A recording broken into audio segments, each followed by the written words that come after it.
Friends, welcome back to my channel. तो बढ़ते हैं इस सीरीज के 14th एपिसोड की तरफ। एपिसोड के स्टार्ट में हमें इन दोनों को वापस आते हुए दिखाया जाता है, जहां जुआनी से पूछ रहा था कि तुमने इन लड़कों के साथ काफी फ्रीली एंजॉय किया।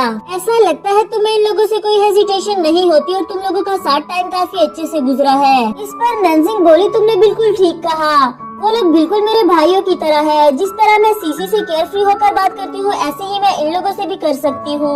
यहाँ जुआन पूछने लगा कि क्या मैं भी तुम्हारे लिए सीसी की तरह हूँ, यानी कि तुम मुझसे भी केयर फ्री होकर बात कर सकती हो। ये बोली, बिल्कुल भी नहीं, तुम ना तो मेरे क्लास फेलो रहे हो और ना ही मेरे बचपन के दोस्त। वो फिर भी इंसिस्ट करके पूछने लगा कि मैं तुम्हारे साथ नॉवल लिख रहा हूँ, तुम जब चाहे मुझे टेलीपोर्ट कर लेती हो और मैं तुम्हारा नाइबर हूँ, तो मैं तुम्हारे लिए कुछ न कुछ तो हूँगा ना। जवाब में नंजिंग बोले कि क्या तुम भी मेरे भाई बनना चाहते हो, बिल्कुल ही उन लड़कों की तरह। बेचारा जुआन अभी से क्या ही कहे। खैर नंजिंग मजीद बताने लगी कि तुम मेरे साथ नॉवल लिख रहे हो तो तुम मेरे सोल बिजनेस पार्टनर हुए, जो कोई और कभी भी नहीं हो सकता। इस पर जुआन को कुछ न कुछ तो तसल्ली मिली कि कम से कम मैं दूसरों से तो अलग ही हूँ इसके लिए। नेक्स्ट सीन में जुआन उसका लिखा हुआ नॉवल पढ़ रहा था और यहाँ नंजिंग दिल ही दिल में सोचती है कि ये जरूर अब मुझ पर हंसेगा, क्योंकि जितना कूल इसने जुआन को बना दिया है, इतना कूल तो नॉवल का हीरो जुकेन भी नहीं, लेकिन इसके बावजूद भी इसको विलन ही बनाया। लेकिन जुआन के लिए इतना भी काफी था कि कम से कम नंजिंग ने उसकी अच्छाइयों के बारे में भी सोचा।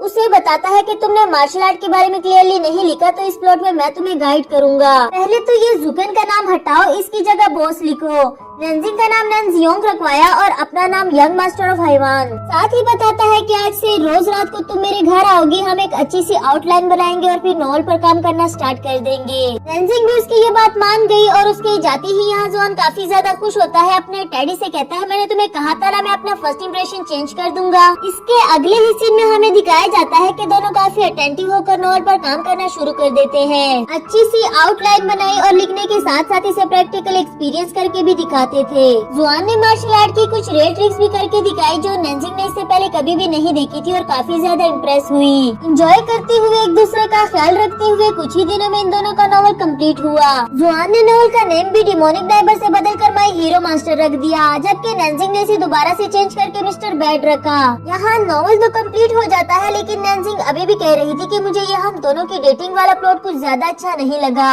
हाँ, मैं मानती हूँ कि एक विलन भी हीरो हो सकता है, लेकिन हम दोनों का रोमांस रियल से बिलोंग तो नहीं करता।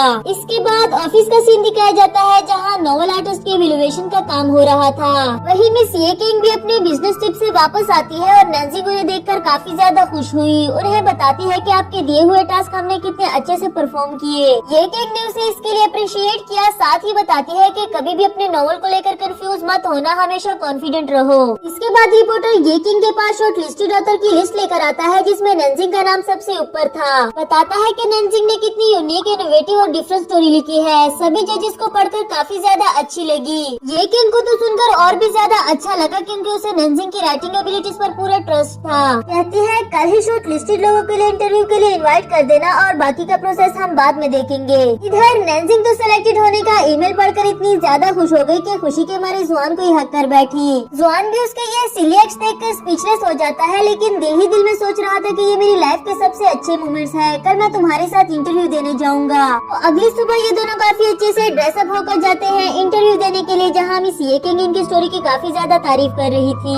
नंजिंग से कहती है, तुमने तो डायरेक्टली ही अपने हीरो को विलन बना दिया, शायद ही कभी किसी ने ऐसी स्टोरी लिखी हो। मार्शल आर्ट के लिए नंजिंग सारा का सारा क्रेडिट जुआन को देती है और यहाँ रिपोर्टर ने भी इन दोनों की टीम को ऑसम कह दिया। बाकी के प्रोसेस के बारे में तुम दोनों को बताया जाएगा।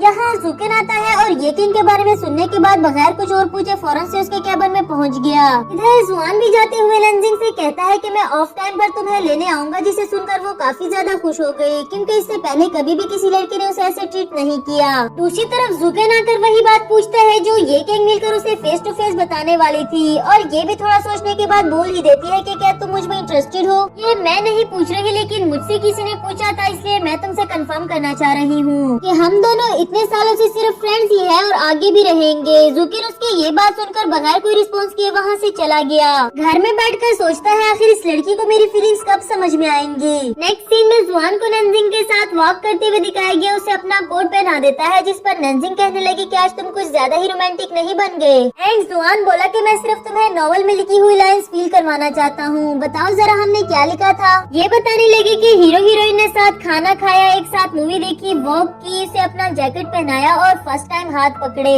बाकी सब तो हो चुका था, अब जुआन फर्स्ट टाइम उसका हाथ पकड़कर उसे ये फीलिंग्स भी फील करवाना चाहता है। लेकिन हमारा जुआन ये भी पर्पसली कर रहा है उसे अपनी फीलिंग्स बताने के लिए, और कहीं न कहीं नैनजिंग भी उसे फील करने लगी। घर आकर वो काफी ज्यादा खुश होती है जुआन के पिक्चर्स को देखते हुए, सोचने लगी कि क्या यही वो फीलिंग्स है जिसे मैंने हमेशा के लिए ढूंढना चाहा। और उसे क्या पता था कि ये स्पेशल वाली फीलिंग उसे मिस्टर बैड के साथ आएगी। तो दूसरी तरफ बेचारा जुआन तो काफी मुश्किल में पड़ गया। सोचने लगा कि पहले तो मैं उसके साथ ज्यादा टाइम स्पेंड करना चाहता था, लेकिन अब तो मैं उसे हर टाइम अपने पास चाहता हूँ। यही इसका मतलब ये तो नहीं कि मैं उसका बॉयफ्रेंड बनना चाहता हूँ। नहीं, मैं हैवान का यंग मास्टर, ये मेरे बस की बात नहीं। अब वो बुरी तरह से फंस चुका है, जितना मर्जी इस बात को रिफ्यूज कर दे, लेकिन वो चाहता तो यही था। नेक्स्ट मॉर्निंग का सीन दिखाया जाता है जहाँ नैनजिंग कल की बातों को लेकर काफी ज्यादा खुश थी, जैसे आज उसकी जिंदगी की एक नई सुबह हो। इसके बाद ये किंग उसे अपने पास बुलाती है, उसे बताती है कि कॉन्ट्रैक्ट से रिलेटेड अगर तुम्हारा या जुआन का कोई क्वेश्चन हो तो मुझे जरूर बताना। नैनजिंग का कॉन्ट्रैक्ट से रिलेटेड तो कोई क्वेश्चन नहीं था, लेकिन यहाँ एक छोटे से किंग कॉन्ग का पूछने लगी, जिस पर ये किंग ने बताया कि ये मेरे एक दोस्त की निशानी है, और उनकी बातों से ऐसा लगता है कि वो दोस्त मिस ये किंग के लिए काफी ज्यादा स्पेशल है। नेक्स्ट सीन में हमें जुकेन को जुआन के साथ दिखाया जाता है, जहाँ जुकेन पूछ रहा था कि ये लव डोमेन मेरे लिए इतना मुश्किल क्यों है, जिस पर जुआन बोला क्योंकि इतने टाइम में तुमने उस लड़की को अच्छे से समझा ही नहीं। एंड ये फौरन से पूछने लगा, तुम कैसे कह सकते हो, तुमने तो कभी किसी से प्यार नहीं किया। हालांकि लव डोमेन जुआन के लिए भी इतना ही मुश्किल था, लेकिन फिर भी कॉन्फिडेंट होकर कहने लगा, इसमें मुश्किल क्या बात है, दो लोगों को एक साथ रहना है, एक दूसरे को ओबे करना है, शादी होगी, बेबीज आएंगे, और क्या। ये मोटिवेशन सुनने के बाद जुकेन फौरन से उठते हुए पहुंचता है ये किंग के पास, उसे बताता है कि मैंने नैनजिंग का नॉवल दोबारा से रीड किया और मुझे पता चला कि मेरा क्रिटिसिज्म गलत था। यानी कि अगर विलन कुछ गलत कर रहा है तो इसका मतलब ये तो नहीं कि वो एक बुरा इंसान है, हो सकता है इसके पीछे उसकी कोई वजह हो। इधर नैनजिंग भी समझ जाती है कि वो अपने दोस्त की छुपी हुई फीलिंग्स की बात कर रहा है। नेक्स्ट सीन में नैनजिंग को पेन कॉन्फ्रेंस के लिए ईमेल आती है, जिसमें सभी सेलेक्टेड ऑथर्स को 2 दिन और 1 रात के लिए आउट ऑफ सिटी जाना था। नैनजिंग तो ये सुनकर काफी ज्यादा खुश हो जाती है, इवन के सपनों में भी खो गई कि किस तरह वो वहाँ जाकर जुआन के साथ एंजॉय करेगी। अब नैनजिंग जुआन के बारे में सोचने लगी, इसका मतलब तो यही हुआ कि वो भी उसे पसंद करने लगी है। इस जियाओ उसे ऐसे हवाओं में मुस्कुराता हुआ देख लेती है और वो जान बचाते हुए भाग आई। फिर जुआन के पास बैठे यही सोच रही थी कि इसे इस पेन कॉन्फ्रेंस के बारे में कैसे बताऊं, क्या पता ये मेरे साथ जाने से ही मना कर दे, क्योंकि उसे थोड़ी ना पता था कि जुआन उसे पसंद करने लगा है। तो इधर जुआन को ये टेंशन लग गई कि अब नॉवल तो खत्म हो चुका, कि अब तुम मुझसे रोज मिलने के लिए नहीं आया करोगी। जिस पर नैनजिंग बोली, क्यों नहीं, अगर तुम्हें मेरी जरूरत पड़े तो मैं जरूर आऊंगी। फिर खाना बनाने के बहाने उसे अपने पास रोक देता है, लेकिन ये उसका परमानेंट सोल्यूशन तो नहीं था। नेक्स्ट सीन में नैनजिंग इस बात को लेकर काफी ज्यादा परेशान थी कि जुआन को पेन कॉन्फ्रेंस के बारे में कैसे बताए, अगर उसे बुरा लग गया तो, क्योंकि वो एक एंशिएंट है, हमेशा नैनजिंग से दूर रहने की बात करता था, अब एक साथ जाने से उसे बुरा तो लगेगा। इतना बड़ा बोझ अपने सर से कैसे उतारूं, किसकी हेल्प लूं, उसके कहने की देर थी और यहाँ जुआन टेलीपोर्ट होकर उसके पीछे खड़ा था। बेचारी नैनजिंग को तो इस बार भी इस बात का कोई आइडिया नहीं था।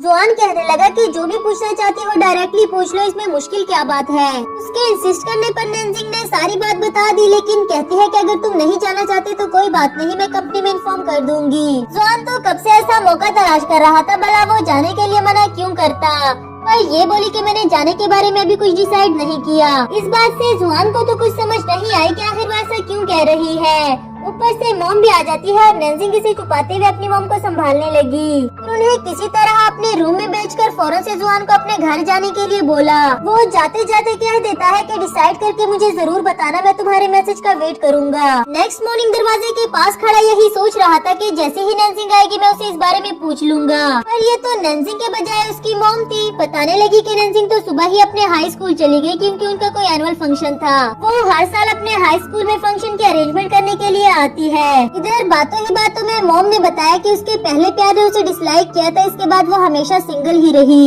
जुआन भी काफी हैरानी से उसके पहले प्यार के बारे में पूछने लगा और यहाँ मॉम उसे इशारा करके बताती है। इसी के साथ हमारा यह एपिसोड भी खत्म।